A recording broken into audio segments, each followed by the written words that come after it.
إن الحمد لله نحمده ونستعينه ونستغفره ونعوذ بالله من شرور أنفسنا ومن سيئات أعمالنا من يهده الله فلا مضل له ومن يضلل فلا هادي له وأشهد أن لا إله إلا الله وأشهد أن محمدا عبده ورسوله أما بعد فأعوذ بالله من الشيطان الرجيم يا أيها الذين آمنوا اتقوا الله حق تقاته ولا تموتن إلا وأنتم مسلمون يا أيها الناس اتقوا ربكم الذي خلقكم من نفس واحدة وخلق منها زوجها وبث منهما رجالا كثيرا ونساء واتقوا الله الذي تساءلون به والأرحام إن الله كان عليكم رقيبا يا أيها الذين آمنوا اتقوا الله وقولوا قولا سديدا يصلح لكم أعمالكم ويغفر لكم ذنوبكم ومن يطع الله ورسوله فقد فاز فوزا عظيما فإن خير الحديث كتاب الله وخير الهدي هدي محمد صلى الله عليه وسلم وشر الأمور محدثاتها وكل محدثة بدعة وكل بدعة ضلالة وكل ضلالة في النار فأعوذ بالله من الشيطان الرجيم وَلَقَدْ خَلَقْنَا الْإِنسَانَ وَنَعْلَمُ مَا تُوَسْوِسُ بِهِ نَفْسُهُ وَنَحْنُ أَقْرَبُ إِلَيْهِ مِنْ حَبْلِ الْوَرِيدِ إِذْ يَتَلَقَّى الْمُتَلَقِّيَانِ عَنِ الْيَمِينِ وَعَنِ الشِّمَالِ قَعِيدٌ مَا يَلْفِظُ مِنْ قَوْلٍ إِلَّا لَدَيْهِ رَقِيبٌ عَتِيدٌ وَجَاءَتْ سَكْرَةُ الْمَوْتِ بِالْحَقِّ ذَلِكَ مَا كُنْتَ مِنْهُ تَحِيدُ وَنُفِخَ فِي الصُّورِ ذلك يوم الوعيد وجاءت كل نفس معها سائق وشهيد لقد كنت في غفلة من هذا فكشفنا عنك غطاءك فبصرك اليوم حديد وقال قرينه هذا ما لدي عتيد ألقيا في جهنم كل كفار عنيد مناع للخير معتد مريب الذي جعل مع الله إلها آخر فألقياه في العذاب الشديد قال قرينه ربنا ما أطغيته ولكن كان في ضلال بعيد قال لا تختصموا لدي وقد قدمت إليكم بالوعيد ما يبدل القول لدي وما أنا بظلام للعبيد يوم تقلب وجوههم في النار يقولون يا ليتنا أطعنا الله وأطعنا الرسول وقالوا ربنا إنا أطعنا سادتنا وكبراءنا فأضلونا السبيل. ہر قسم کی تعریف بزرگی اور بڑائی اس اللہ وحدہ لا شریک کے لیے ہے جس نے اس ساری کائنات کو پیدا کیا. درود اور سلام ہو رحمت للعالمین خاتم النبیین محمد عربی صلی اللہ علیہ وسلم پر، جنہوں نے فرما بردار ٹیم اور جماعت کو تیار کیا. صحابہ اکرام رضوان اللہ علیہم اجمعین، تابعین، تبع تابعین، تمام مؤمن مرد اور عورتوں پر اللہ کی رحمت اور اس کی سلامتی ہو، آمین. محترم بزرگوں، نوجوانوں، عزیز بچوں اور قابل احترام میری ماں اور بہنوں، اس سے پہلے چند جمعوں میں ہم نے بے دینی ایک بہت بڑا عیب ہے اس موضوع پر چند باتیں بے دینی کے سلسلے میں ہم نے آپ کی خدمت میں رکھی. غور کیا جائے تو یہ میرے اور آپ کے سامنے پوری طرح سے یہ بات واضح ہوتی ہے کہ بے دینی کے بہت سارے اسباب ہیں. ان میں ایک اہم سبب جس کی وجہ سے میرے اور آپ کی زندگی میں جو دینداری نظر آنی چاہیے، دین کی جو پابندی نظر آنی چاہیے، وہ دینداری اور وہ پابندی نظر نہیں آتی۔ حقیقت میں صلی اللہ علیہ وسلم کی حیات طیبہ، آپ کی پاکیزہ سیرت کا مطالعہ کرتے ہیں تو یہ بات واضح ہوتی ہے کہ صلی اللہ علیہ وسلم نے حقیقت میں جو انقلابی تاریخ آپ نے رقم فرمائی، جو انقلابی تاریخ آپ نے دنیا کے سامنے پیش کیا، اس انقلابی تاریخ کے پیچھے فرما بردار قوم کا بہت بڑا ہاتھ ہے۔ جب قوم فرما بردار ہوتی ہے، وہ دنیاوی ناحیے سے بھی ترقی کرتی ہے اور اخروی ناحیے سے بھی وہ قوم مثالی ہوتی ہے۔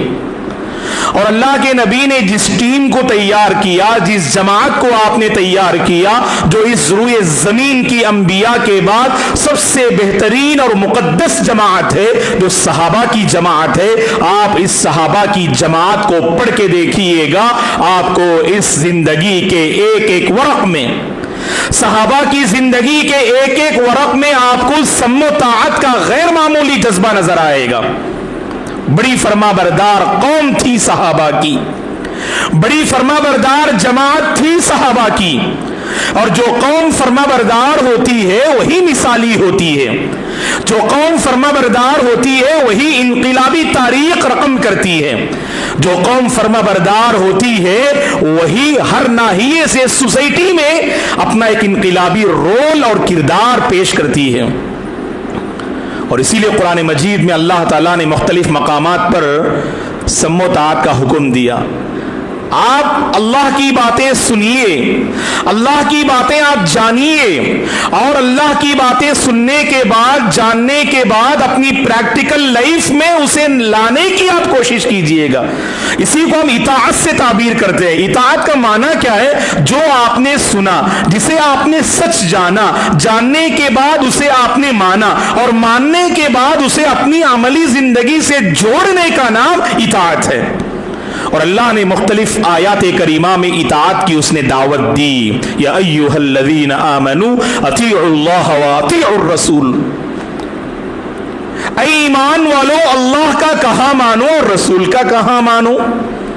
اور کئی ایک مقامات پہ اللہ تعالیٰ نے اطاعت کی دعوت دی۔ خود خطبہ مسنونہ، آپ جمعہ کے خطبوں میں ہر جمعہ خطیب کی زبانی یہ آیات کریمہ آپ سنتے ہیں۔ یا ایھا الذین آمنوا اتقوا اللہ وقولوا قولا سدیدا یصلح لکم اعمالکم ویغفر لکم ذنوبکم ومن یطع اللہ ورسولہ فقد فاز فوزا عظیما۔ حقیقی کامیابی تم حاصل کرنا چاہتے ہو، حقیقی فوز و فلاح سے تم ہمکنار ہونا چاہتے ہو، دنیاوی سعادتوں اور اخروی کامیابی سے مالا مال ہونا چاہتے ہو، اللہ کی اطاعت کرو اور اس کے رسول کا کہا مانو۔ ومن یطع اللہ ورسولہ فقد فاز فوزا عظیما۔ اسی لیے دوستو، صحابہ کے سلسلے میں جب اللہ نے قرآن مجید میں صحابہ اور اہل ایمان کی صفات اللہ نے بیان فرمائی تو کہا کہ سمعنا واطعنا، کہا کہ ہم نے سنا اور ہم نے مکمل اطاعت کی۔ یہ صحابہ کا شیوا ہے، یہ اہل ایمان کی پہچان ہے کہ جب کوئی صحیح بات ان تک پہنچائی جائے دل و جان سے اسے اپناتے ہیں، صحیح بات پر زندگی کو قربان کر دیتے ہیں، اپنی خواہشات کو ترک کر دیتے ہیں، اور اپنے آباء و اجداد کے غلط رسوم اور رواج کی مخالفت کرنے کے لیے تیار۔ لیکن کبھی بھی اللہ کے یہ نیک بندے رسول کی مخالفت کرنا، اللہ کی مخالفت کرنا، دین کی مخالفت کرنا، سنت کی مخالفت کرنا ان کے بس کی بات نہیں ہوتی ہے۔ کبھی یہ اللہ کے نیک بندے دنیاوی خواہشات اور دنیاوی مقاصد کو لے کر یہ دین سے کمپرومائز نہیں کر سکتے ہیں، سنت سے کمپرومائز نہیں کر سکتے، توحید سے یہ لوگ کمپرومائز نہیں کر سکتے ہیں۔ تو انہی کے بارے میں اللہ نے کہا کہ سمعنا واطعنا، ہم نے سنا اور جو سنا اس کے مطابق ہم نے جو ہے اپنی زندگی کو ڈھالا۔ اور اس کے مقابل میں آپ سورہ نور پڑھیے گا، اللہ تعالیٰ نے سورہ نور میں معاشرے کی بیمار قوم جنہیں ہم منافق قوم کہتے ہیں، اس منافق قوم کے اوصاف کو بیان کرتے ہوئے اللہ نے کہا جب ان کے کانوں سے آیتیں ٹکراتی ہیں، جب ان کے کانوں سے دین کی باتیں ٹکراتی ہیں، سمعنا وعصینا کا نعرہ لگاتے ہیں۔ یہ تو قوم یہود کی بھی یہی پہچان رہی۔ قوم یہود اور قوم منافق، ان دونوں کے سلسلے میں اللہ نے ایک مشترکہ بات اللہ تعالیٰ نے بتائی۔ قوم یہود میں بھی یہ صفت پائی جاتی ہے اور منافقین میں بھی یہ صفت پائی جاتی ہے۔ کون سی صفت؟ سمعنا وعصانا، جو سنتے ہیں نا اس کے خلاف ہی کام کریں گے۔ اخروی معاملات میں سن کر بھی انسنی کرنے والے اور سن کر بھی اس کو اپنی زندگی سے جوڑ کر آگے بڑھنے والی یہ قوم نہیں، بلکہ کہتے ہیں ہم نے سنا تو صحیح، لیکن دلوں کی جیسی تربیت ہونی چاہیے نا ویسی تربیت نہیں ہو پائی، اسی لیے کہتے ہیں کہ وعصینا، ہم نے سنا اور نافرمانی کی۔ اسی لیے دوستو یہ صفت میرے اور آپ کے اندر نہیں آنی چاہیے، جو ہم سنتے ہیں نا اس کے مطابق ہم عمل کرنے کی کوشش کریں۔ آپ دیکھیے گا بعض احباب سننا ہی نہیں چاہتے، اللہ کے بعض بندے اگر انہوں نے سنا نا دل کا حال بدل جائے گا، دل کی کیفیت بدل جائے گی، بے دینی سے دینداری کا سفر شروع ہو جائے گا، خیانت سے امانت کا سفر شروع ہو جائے گا، جھوٹ سے سچائی کا سفر شروع ہو جائے گا، دھوکہ دہی سے سبحان اللہ وعدہ وفائی کا سفر شروع ہو جائے گا۔ لیکن اللہ کے یہ بندے، اللہ کی یہ بندیاں سننا ہی نہیں چاہتے، نہ دین کی مجلسوں میں حاضری کی توفیق ملتی، نہ جمعہ کے خطبوں میں وقت پر حاضری کی توفیق ملتی۔ تو سنیں گے تو بدلیں گے، سنیں گے تو عمل کریں گے، سنیں گے تو دل کا حال بدلے گا، سنیں گے تو دینداری کا سفر شروع ہوگا، سنیں گے تو بے دینی کا خاتمہ ہوگا۔ اور بعض اللہ کے بندے سننا ہی نہیں چاہتے۔ یہ مسلم قوم میں پائی جانے والی ایک جماعت ہے جو سننا ہی نہیں چاہتی ہے۔ اللہ تعالیٰ خیر کی توفیق دے، سننے کی توفیق دے۔ اسی لیے کہتے ہیں خیر کی مجلسوں میں شرکت اللہ کی بہت بڑی توفیق ہوتی ہے، یاد رکھو آپ۔ اللہ کا موفق بندہ ہے وہ، اللہ کی موفق بندی ہے وہ جسے خیر کی مجلسوں میں شرکت کی توفیق مل جائے۔ خصوصاً آج کے اس دور میں لوگ اپنے آپ کو بہت مصروف بتاتے ہیں، لوگ سمجھتے ہیں کہ ہم بہت بزی ہیں اور بہت مصروف ہیں، اسی لیے دین کے حلقات میں شرکت اللہ رحم فرمائے۔ ہفتے میں ایک مرتبہ جمعہ پابندی سے پڑھ لیں تو غنیمت ہے، اللہ کی پناہ۔ چھ جائے کہ ہم دیگر اسلامک پروگرام کی بات کریں، دیگر اسلامک کانفرنس کی بات کریں، دین کے حوالے سے دیگر اوقات میں سبحان اللہ قربانی کی ہم بات کریں، تو اللہ کے وہ بندے جنہیں مساجد میں، جنہیں خیر کی مجلسوں میں شرکت کی توفیق نہیں مل رہی ہے، حقیقت میں وہ نعمت الہی سے اور توفیق الہی سے محروم ہیں وہ۔ اور دوسری قوم کون ہے؟ یہ قوم سنتی تو ہے لیکن دلوں کی تربیت جیسی ہونی چاہیے ویسی نہیں ہو پاتی ہے۔ نتیجے میں سن کر بھی ان کے زندگی میں کوئی بدلاؤ نہیں آتا، اور یہی وہ رٹ لگاتے ہیں سمعنا وعصینا، سن کر بھی ہم مخالفت کریں گے، ہم سن کر بھی اپنی زندگی میں کوئی بدلاؤ نہیں لائیں گے۔ قربان جائیے صحابہ پر، آپ ان کی زندگیاں پڑھ کے دیکھیں، بڑی مبارک قوم ہے۔ جانتے ہیں اللہ تعالیٰ نے یہ عظیم مجدہ، یہ عظیم خوشخبری صحابہ کے حوالے سے کیوں سنائی؟ رضی اللہ عنہم ورضوا عنہ، غیر معمولی جذبہ اطاعت کا جذبہ غیر معمولی تھا صحابہ میں۔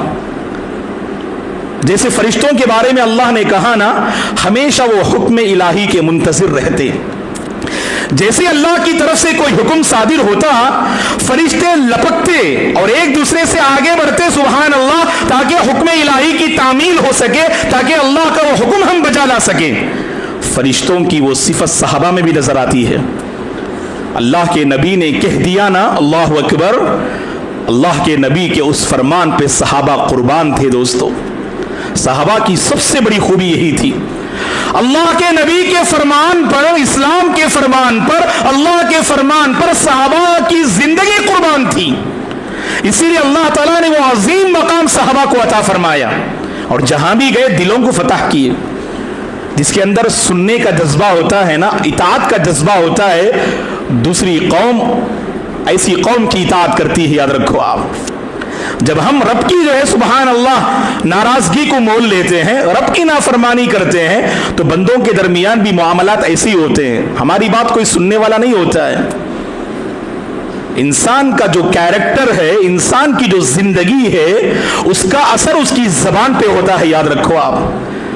اب گھر کے بڑے سبحان اللہ وقت کی پابندی کی دعوت دیں اور وقت کے صحیح استعمال کی دعوت دیں اور خود وقت کو ضائع کرنے والے ہوں، تو بتائیے کہ ایسے سرپرست اور والدین کی زبان میں اللہ کہاں سے تاثیر پیدا فرمائیں گے؟ خود عمل کریں اور کہیں، غیر معمولی اثر ہوتا ہے.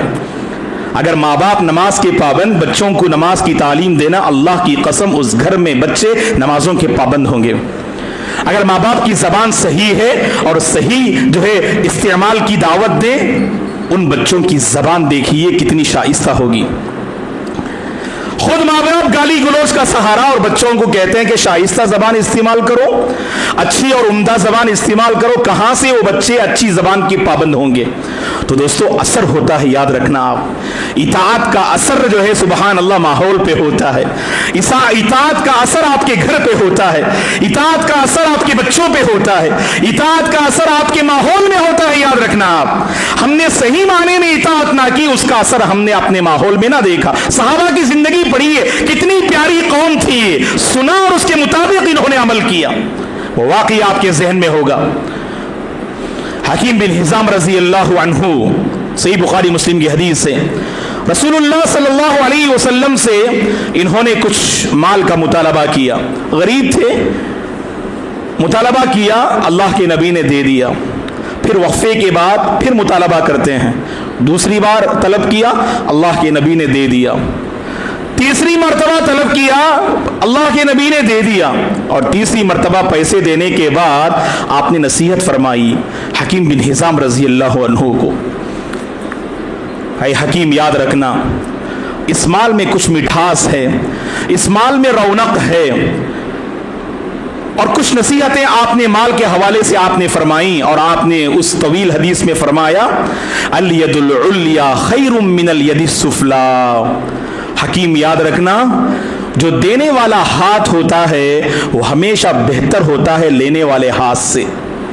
دینے والا ہاتھ ہمیشہ بہتر ہوتا ہے لینے والے ہاتھ سے. اللہ اکبر، کیا بہترین نصیحت تھی اللہ کے نبی کی، اور کیسے اسے قبول کیا. دیکھیے صحابی رسول نے نصیحت کی نا، اس کے بعد صحابی کی پریکٹیکل لائف. راوی حدیث فرماتے ہیں فلم یرزا حکیم احدا من الناس بعد النبی صلی اللہ علیہ وسلم حتی توفی. جب سے اللہ کے نبی نے نصیحت کی نا، اے حکیم دینے والا ہاتھ ہمیشہ بہتر ہوتا ہے لینے والے ہاتھ سے، موت تک حکیم بن حزام نے کسی سے کچھ نہیں مانگا. یہ جذبہ اطاعت ہوتا ہے دوستو. ایسی سینکڑوں حدیثیں ہم سنتے، اللہ اور اس کے رسول کی سینکڑوں تعلیمات ہم سنتے، اور جیسی مجلس سے جاتے نا، وہی رفتار بے ڈھنگی جو پہلے تھی سو اب بھی ہے والا معاملہ ہوتا ہے.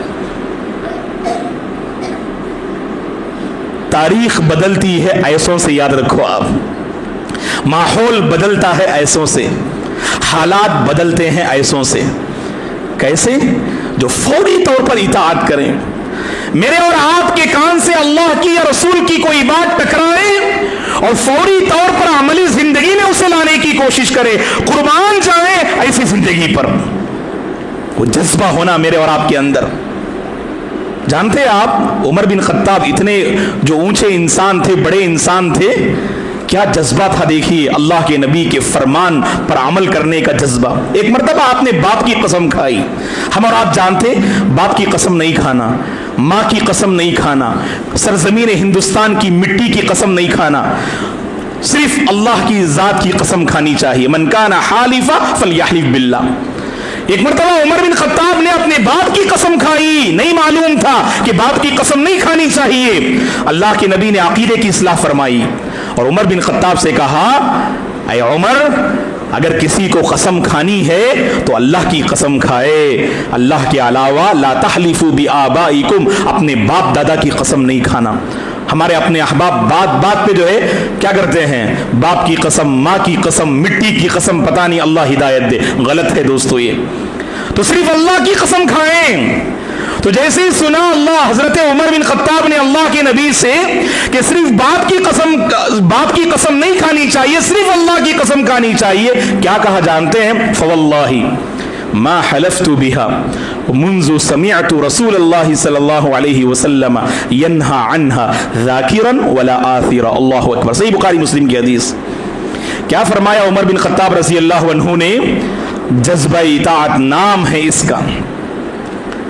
جذبہ اطاعت کا جذبہ کسے کہتے ہیں؟ اس کو کہتے ہیں اللہ کی قسم فواللہ ما حلفت بها منذ سمعت رسول اللہ صلی اللہ علیہ وسلم ینہا عنها ذاکرا ولا آثرا. اللہ کی قسم جب سے میں نے اللہ کے نبی کو سنا باپ کی قسم نہیں کھانی چاہیے، اس کے بعد سے کبھی میں نے باپ کی قسم نہیں کھائی. اطاعت کا جذبہ ایسا ہونا چاہیے دوستو. اگر میرے اور آپ کے اندر یہ جذبہ پیدا ہو جائے نا، جمعہ کے خطبے کافی ہیں ہمیں بدلنے کے لیے. خطبہ اللہ جزائے خیر دے، جمعہ کے خطبوں میں قوم و ملت کی اصلاح کی فکر اور تڑپ لیے کھڑے ہوتے ہیں اور قوم کے درمیان کھڑے ہو کر پوری طرف کے ساتھ عوام الناس سے مخاطب ہوتے ہیں. کیوں؟ تاکہ خود خطیب کے اندر دینداری آئے اور عوام الناس کے اندر بھی دینداری آئے. اگر صحیح معنوں میں ہم نے دل کی آنکھوں سے انہیں دیکھنے اور سننے کی اگر ہم نے کوشش کی، واللہ ہماری دنیا بدل جائے گی دوستو. وہ واقعہ آپ کو یاد ہوگا، امام مسلم رحمۃ اللہ علیہ نے اپنی صحیح میں ذکر کیا ہے. کیا اللہ کے نبی نے صحابہ کی تربیت فرمائی دیکھی آپ نے. صحیح مسلم کا واقعہ ہے، اللہ کے نبی صلی اللہ علیہ وسلم گزر رہے تھے، آپ نے ایک صحابی کی انگلی میں سونے کی انگوٹھی دیکھی. ہم اور آپ جانتے ہیں کہ مرد حضرات سونے کی انگوٹھی نہیں پہنیں گے، بلکہ سونے کا استعمال نہیں کریں گے. نہ وہ سونے کے چین پہنیں گے اور نہ ہی انگوٹھی پہنیں گے. یہ سونا عورتوں کے لیے ہے، مرد حضرات کے لیے نہیں. ہمارے یہاں پر عجیب معاملہ ہے کہ شادی بیاہ کے موقع پر، ولیمے کے موقع پر دلہن کے احباب دلہا کی خدمت میں سونے کی انگوٹھی پیش کرتے. بالکل غلط ہے یہ. آپ دلہے کے نام پہ ہرگز سونے کی انگوٹھی دے نہیں سکتے ہیں آپ، وہ تو حرام ہے مرد حضرات میں. گرچہ وہ اسے استعمال نہ کرے لیکن اس کے نام پہ آپ نے خریدا کیوں؟ جب جانتے ہیں کہ یہ مرد حضرات پہ حرام ہے لیکن احباب بھی جو ہے ولیمے کے موقع پہ پہن لیتے ہیں، حالانکہ ہم جانتے ہیں کہ عورتوں کے لیے ہے. تو یہاں مرد حضرات کو اپنی مردانگی کو ثابت کرنا چاہیے، کہنا چاہیے کہ مرد حضرات پہ اللہ نے حرام کیا ہے سونا، ہم نہیں پہنیں گے. اللہ اکبر. ایسے نوجوان چاہیے جو دین پر عمل کرنے کا ایسا جذبہ رکھے. اگر شادی بیاہ کے معاملے میں ہمارے نوجوان اگر دین کے پابند ہو جائے نا دوستو، بہت ساری نوجوان لڑکیاں اللہ کی قسم وہ جوانی کا مرحلہ سکون سے طے کر لیں گی. ماں باپ پہ بوجھ بنی بیٹھی ہیں غلط رسم و رواج کی وجہ سے. نوجوانوں میں وہ ایمان نہیں، نوجوانوں میں وہ ایمانی ولولہ نہیں کہ آگے بڑھ کے کہیں ہم سنت کے مطابق شادی کریں گے، ہمیں کسی قسم کے غلط رسم و رواج سے کوئی واسطہ نہیں. ایسے نوجوانوں کی آج ضرورت ہے دوستو. خیر چلیے، تو دیکھا اللہ کے نبی نے اس صحابی کی انگلی میں سونے کی انگوٹھی کو دیکھا. اللہ کے نبی صلی اللہ علیہ وسلم پہنچے اس صحابی کے پاس اور آپ نے صحابی رسول کی انگلی سے انگوٹھی کو نکالا اور نیچے ڈال دیا. اور آپ نے اس کے بعد نصیحت فرمائی کہ سونے کی انگوٹھی نہیں پہننا چاہیے. مرد حضرات چاندی کی انگوٹھی پہن سکتے ہیں، سونے کی انگوٹھی نہیں پہننا. اور آپ نے آگے فرمایا اگر کوئی مرد سونے کا استعمال کرے چاہیے کہ وہ آگ کا انگارہ پہننے کے لیے تیار ہو جائے. اللہ تعالیٰ اس مرد کو آگ کا انگارہ پہنائیں گے جو دنیا میں سونے کا استعمال کرتا ہے. آپ نے نصیحت فرمائی اور آگے بڑھ گئے. تو وہاں مجلس میں بعض احباب تھے، انہوں نے کہا اس صحابی رسول سے کہ خذ خاتمک فانتفع به، صحیح مسلم کی حدیث ہے، اپنی انگوٹھی لے لو، فائدہ اٹھا لو اس سے، چلے گئے اللہ کے نبی، فائدہ اٹھا لو اس سے۔ کیا فرمایا جانتے ہیں؟ اللہ اکبر، صحابی رسول نے لا واللہ لا آخذہ ابدا وقد طرحہ رسول اللہ صلی اللہ علیہ وسلم۔ کیا فرمایا جانتے ہیں وہ صحابی رسول نے جب لوگوں نے کہا کہ اپنی انگوٹھی لے لو، فائدہ اٹھا لو؟ اللہ کی قسم میں اس انگوٹھی کو لے نہیں سکتا جس انگوٹھی کو اللہ کے نبی نے پھینکا ہو۔ دوستو، ایسی کتنی میرے اور آپ کے اندر خواہشات ہیں، شریعت کہتی ہے یہ شریعت کی خلاف ورزی ہے، یہ رسول کی خلاف ورزی ہے، یہ سنت کی خلاف ورزی ہے، پھر بھی ہم ان خواہشات کو، ان رسوم و رواج کو ہم چھوڑنے کے لیے تیار نہیں ہوتے۔ میرے اور آپ کے کانوں سے کئی بار یہ صدائیں آتی ہیں، یہ آواز ٹکراتی ہے، اللہ نے کہا، رسول نے کہا۔ مومن بندہ وہ ہوتا ہے جو اس کہا پر قربان ہو جاتا ہے۔ یہ تربیت ہے میرے اور آپ کی، فیا مرحبا، مبارک ہیں آپ۔ کہا جاتا ہے بھائی یہ بدعت ہے نا، اس سے باز آ جائے، دل سے قبول کیجئے اسے۔ سامنے والا آپ کی آخرت چاہتا ہے، سامنے والا آپ کی سلامتی چاہتا ہے، سامنے والا واللہ وہ بربادی نہیں چاہتا ہے۔ جو سامنے آپ کے پاس سنت کا پیغام پیش کرے اور آپ کو بدعت کے دلدل سے نکالنا چاہے، آپ اس کے خلاف کھڑے ہوتے ہیں، آپ اسے اپنا دشمن سمجھتے؟ ارے اللہ کے بندو، آج کے دور میں ایسے احباب بہت کم ہیں جو آپ کا ہاتھ پکڑ کر بتائیں یہ توحید ہے، یہ شرک ہے، یہ سنت ہے، یہ بدعت ہے۔ ایسے احباب بہت کم ہیں، اور جو ہیں ان کی قدر کر لیجئے گا، دل سے قبول کیجئے گا۔ سامنے والے کی بات نہیں مان رہے ہیں آپ، اللہ اور اس کی رسول کی بات مان رہے ہیں۔ اللہ آپ پہ رحم و کرم کا معاملہ فرمائے۔ ورنہ یاد رکھنا، جن لوگوں نے ہمیں گمراہ کیا ہے، جن لوگوں نے دین کے نام پر ہمیں دین سے ہٹایا ہے، سنت کے نام پر بدعت میں مبتلا کیا ہے، توحید کے نام پہ شرک میں مبتلا کیا ہے، اور خیر کے نام پہ شر میں مبتلا کیا ہے، ایسے اللہ کے بندے کل قیامت کے دن نظر آئیں گے۔ اللہ نے کہا جو لوگ دنیا میں ایسوں کا کہاں مانتے تھے نا، ایسے لوگوں کو چہرے کے بل اللہ حفاظت فرمائے، اوندھا کر کے اللہ ذلت کے ساتھ انہیں جہنم میں گھسیٹتے ہوئے جائیں گے فرشتوں کے ذریعے۔ اللہ نے سورہ احزاب میں 20 پر 2واں پارہ پڑھ کے دیکھے، خطبہ مسنونہ کے بعد میں نے آپ کے سامنے وہی آیات کریمہ تلاوت کی۔ یوم تقلب وجوہہم فی النار، اللہ ہم سب کی نار جہنم سے حفاظت فرمائے۔ کل قیامت کے دن جہنمیوں کے چہرے اوندھے جہنم میں ڈال دیے جائیں گے، الٹا دیے جائیں گے، اور پھر یوم تقلب وجوہہم فی النار، یہ جہنمی کہیں گے یا لیتنا اطعنا اللہ و اطعنا الرسول، اے کاش ہم دنیا میں اللہ کا کہا مانے ہوتے، اللہ کی اطاعت کیے ہوتے، رسول کی اطاعت کیے ہوتے، کتنا اچھا ہوتا۔ وہاں وہ ہوں گے جو ان کے بڑے ہوں گے، جو ان کے سردار ہوں گے، جو ان کے لیڈر ہوں گے، جو وہاں کھڑے ہوں گے، وہ کہیں گے اللہ سے شکایت کرتے ہوئے، اے اللہ ان ہمارے بڑوں نے، ان ہمارے بزرگوں نے ہمیں صحیح راستے سے ہٹا دیا، ہمارے دین کو برباد کر دیا، ہماری آخرت کو گمراہ کر دیا، ہماری آخرت کو تباہ کر دیا، اور کہیں گے اے اللہ ربنا آتہم ضعفین من العذاب، تو ہمیں جتنا عذاب دے رہا ہے نا، دگنا اور ڈبل عذاب ان بڑوں کو تو عطا فرما۔ اللہ حفاظت فرمائے دوستو، اس دن سے اللہ میرے اور آپ کی حفاظت فرمائے۔ ہم اور آپ بزرگوں پہ قربان نہیں ہونا، ہم اور آپ اللہ کی بات اور رسول کی بات پہ قربان ہونا۔ دوستو قرآن کی بات پہ قربان ہو جائیے، دین کی بات پر قربان ہو جائیے، ہر جگہ ہم کامیاب ہوں گے، ہم ذلیل نہیں ہوں گے، اللہ ہر کامیابی ہمیں عطا فرمائیں گے۔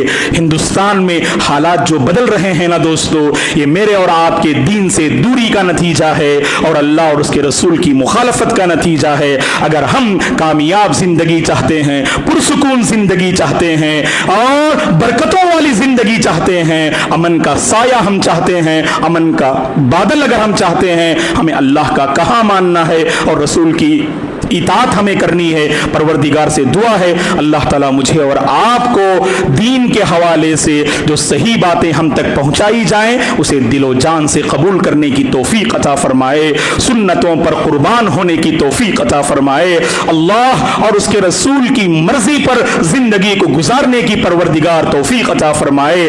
دین کا کوئی بھی معاملہ ہو اللہ کی بات اور رسول کی بات کو اپنانے کی پروردگار توفیق عطا فرمائے، اور ہماری اپنی سوسائٹی میں جو غلط رسوم و رواج ہیں اللہ تعالیٰ ان سب سے پوری امت کی حفاظت فرمائے۔ ہماری زندگی کے بہت سارے معاملات جہاں بے دینی نظر آتی ہیں اللہ تعالیٰ وہاں پر دینداری عطا فرمائے، شریعت کی پابندی عطا فرمائے۔ ہم میں سے جو پریشان حال ہیں اللہ سب کی پریشانی کو دور فرمائے، جو کاروبار اور تجارت کو لے کر پریشان ہیں اللہ کاروبار اور تجارت میں برکتوں کے فیصلے فرمائے، روزی کے دروازے اللہ کھول دے، حرام روزی سے اللہ سب کی حفاظت فرمائے، حلال روزی اللہ نصیب فرمائے، نوجوانوں کی اللہ حفاظت فرمائے، ہمارے بچوں کے فیوچر کو اللہ بنا دے، ہمارے بچے اور نوجوان جو تعلیمی سفر طے کر رہے ہیں اللہ اس سفر میں ان کی مدد فرمائے، ان کے مسائل کو اللہ حل فرمائے، ان کے والدین کی کوششوں کو اللہ قبول فرمائے، اللہ ہمارے گھروں میں برکتوں کا نزول فرمائے،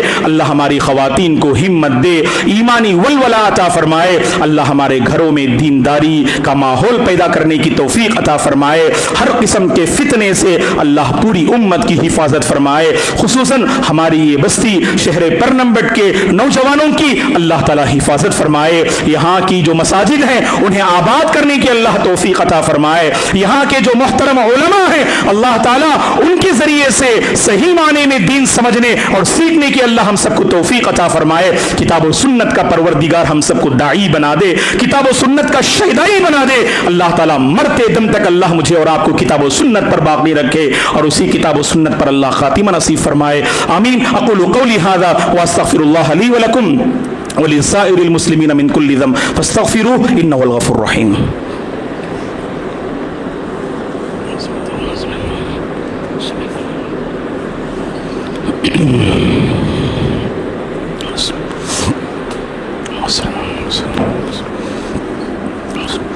إن الحمد لله نحمده ونستعينه ونستغفره ونعوذ بالله من شرور أنفسنا ومن سيئات أعمالنا من يهده الله فلا مضل له ومن يضلل فلا هادي له وأشهد أن لا إله إلا الله وأشهد أن محمدا عبده ورسوله أما بعد فأعوذ بالله من الشيطان الرجيم إن الله وملائكته يصلون على النبي يا أيها الذين آمنوا صلوا عليه وسلموا تسليما اللهم صل على محمد وعلى آل محمد كما صليت على إبراهيم وعلى آل إبراهيم إنك حميد مجيد اللهم بارك على محمد وعلى آل محمد كما باركت على إبراهيم وعلى آل إبراهيم إنك حميد مجيد اللهم أعز الإسلام والمسلمين وأذل الشرك والمشركين اللهم انصر الإسلام والمسلمين اللهم احفظ الإسلام والمسلمين اللهم انصر إخواننا المستضعفين في فلسطين اللهم انصر إخواننا المستضعفين في غزة اللهم انصر إخواننا المستضعفين في كل مكان اللهم أصلح أحوال المسلمين في الهند اللهم أصلح أحوال المسلمين في كل مكان يا رب العالمين اللهم أرنا الحق حقا وارزقنا اتباعه اللهم أرنا الحق حقا وارزقنا اتباعه وأرنا الباطل باطلا وارزقنا اجتنابه اللهم إنا نعوذ بك من عذاب جهنم ومن عذاب القبر ومن فتنة المحيا والممات ومن فتنة المسيح الدجال اللهم إنا نسألك الهدى والتقى والعفاف والغنى عباد الله رحمني ورحمكم الله فأعوذ بالله من الشيطان الرجيم إن الله يأمر بالعدل والإحسان وإيتاء ذي القربى وينهى عن الفحشاء والمنكر والبغي يعظكم لعلكم تذكرون اذكروا الله العظيم يذكركم ولذكر الله تعالى أكبر والله يعلم ما تصنعون